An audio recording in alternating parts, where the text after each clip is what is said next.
नमस्कार दोस्तों, बिहार भी यूट्यूब चैनल में आपका एक बार फिर से बहुत बहुत स्वागत है।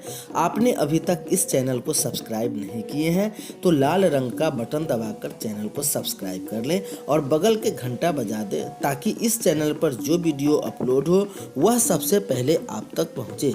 हाँ दोस्तों, लाइक करना नहीं भूलेंगे क्योंकि आपके लाइक करने से ही हमारे मेहनत का फल मिलता है। तो आइए जानते हैं क्या बड़ी खबर आ रही है। जिला अधिकारी समेत कई कर्मी कोरोना पॉजिटिव हुए। डीईओ कार्यालय में कार्यरत शिक्षा पदाधिकारी को कोरोना, 3 दिन तक नहीं चलेगा डीईओ कार्यालय। शिक्षक नियुक्ति में टाल मटोल रवैया कांग्रेस। दीदी की रसोई चलाने को मिलेगा प्रशिक्षण। कहां संचालित है दीदी रसोईया। शिशेश्वर प्रशिक्षण के लिए कुटुंब श्री के करार। 5,000 रुपए से अधिक के गिफ्ट नहीं ले सकेंगे न्यायिक पदाधिकारी। न्यायिक पदाधिकारियों की आचरण नियमावली तैयार, राजनीति व अन्य संगठनों से नहीं रख सकेंगे संबंध। ईवीएम से पंचायत चुनाव कराने पर लग गई मुहर। डॉक्टरों ने कोवैक्सीन का टीका लगवाने से किया इनकार।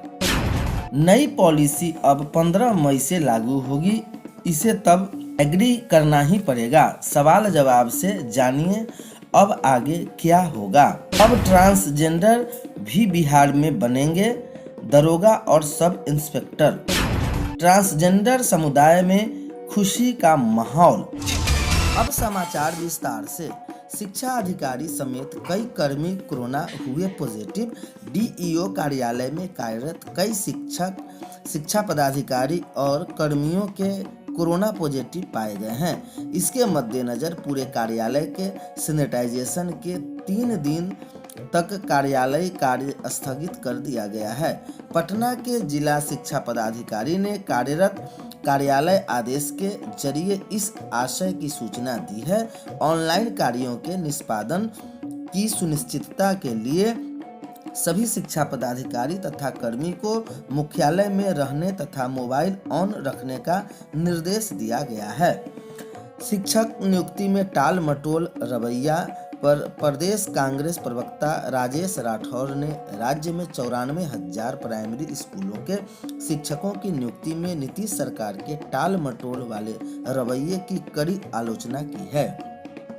उन्होंने कहा कि उच्च न्यायालय के आदेश के बावजूद बिहार सरकार 94,000 प्राथमिक शिक्षकों के पदों पर होने वाली नियुक्ति को लेकर टाल मटोल का रवैया अपनाए हुए हैं। इसका असर है कि राज्य के प्राथमिक स्कूलों में पठन पाठन का कार्य पर विपरीत असर पड़ेगा। सरकार का रवैया शिक्षकों के लिए प्रतिकूल है। सरकार ने पहले भी सीटीईटी तथा डीएलएड पास अभ्यर्थियों के साथ अन्याय करने का प्रयास किया था। पटना उच्च न्यायालय के आदेश के बाद सरकार के इरादों पर पानी फिर गया। सरकार प्रदेश में प्राथमिक शिक्षकों के बहाली में पुनः रोड़ा अटकाने के लिए नए बहाने का तलाश कर रही है। दीदी की रसोईया चलाने को मिलेगा प्रशिक्षण। बिहार की महिलाएं अब ग्रामीण जीविकोपार्जन समिति जीविका से जुड़कर दीदी की रसोईया के जानिए नई इबादत लिखी। सरकार मेडिकल कॉलेज अस्पताल, जिला अस्पताल और अनुमंडलीय अस्पतालों में रसोई चलाने के लिए जीविका दीदियों को बाकायदा प्रशिक्षण देगी। अस्पतालों में रसोई चलाने के लिए कोई भी इच्छुक महिला महज 6 से 8 महिलाओं का समूह बनाकर रसोई चला सकती है। सरकार ने 10 अस्पतालों में दीदी रसोई की अनूठी पहल के आधार पर सभी अस्पतालों में यह काम जीविका दीदियों को देने का निर्णय किया है। ग्रामीण विकास विभाग पहल में अमलीजामा पहनाने के कवायद में जुट गया है। वर्तमान में प्रतिदिन सर्वाधिक 350 औसत रोगियों की संख्या वाले पूर्णिया सदर अस्पताल में 18 जीविका दीदियां मिलकर रसोई की जिम्मेदारी निभा रही है। इसी तरह 9 और अस्पताल के अनुभव के आधार पर सरकार ने नवाचार का निर्णय किया है। कहां संचालित है दीदी रसोईया।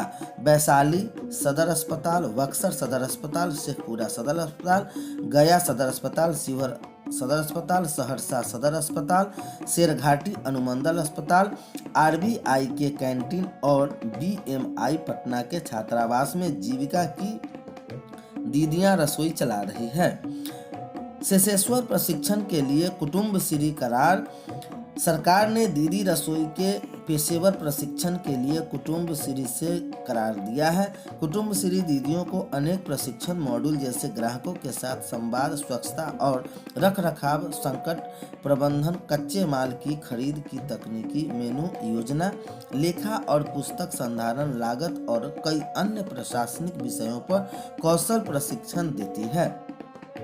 एक बैच में 35 दीदियों के प्रशिक्षण का इंतजाम किया गया है। 5,000 रुपए से अधिक के गिफ्ट नहीं ले सकेंगे न्यायिक पदाधिकारी। बिहार सरकार ने पटना हाई कोर्ट से परामर्श पर निचली अदालतों के न्यायिक अफसरों के आचरण की नियंत्रण रखने वाली नियमावली को जारी कर दिया है। सामान्य प्रशासन विभाग ने गुरुवार को इस बाबत अधिसूचना जारी की है। यह नियमावली गजट प्रकाशन की तरीके से लागू होगा।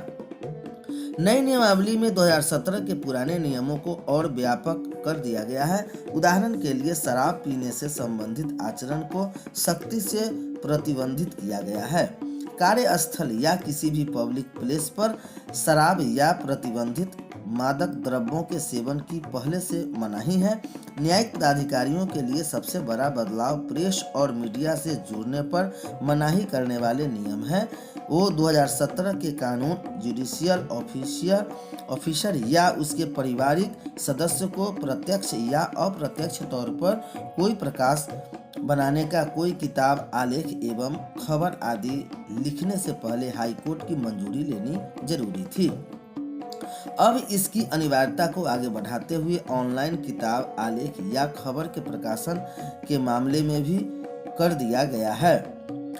अन्य सभी प्रकार के आचरण पर मसलन कोई भी संगठन, राजनीति पार्टी वगैरह से रिश्ता नहीं रखना, किसी भी व्यक्ति से कोई तोहफा नहीं लेना, नज़दीकी रिश्तेदारों व मित्रों से सालाना 5,000 रुपये से अधिक के गिफ्ट या सुविधा लेने पर हाईकोर्ट को सूचित करना, किसी भी स्वागत व सम्मान देने के समारोह में नहीं जाना, जजों के विदाई समारोह को छोड़कर कोई शेयर ट्रेडिंग या निवेश का व्यवसाय नहीं करना और हर साल फरवरी माह खत्म होने के पहले हाईकोर्ट को अपनी चल अचल संपत्ति का वार्षिक ब्यौरा देना जरूरी होगा। अन्य आचरण पिछली नियमावली के अनुकूल ही रखना होगा। इस प्रकार से न्याय पदाधिकारी की सीमाएं निर्धारित कर दी गई है ताकि वे आम लोगों से अलग अलग रहें। ईवीएम से पंचायत चुनाव कराने पर लग गई मुहर।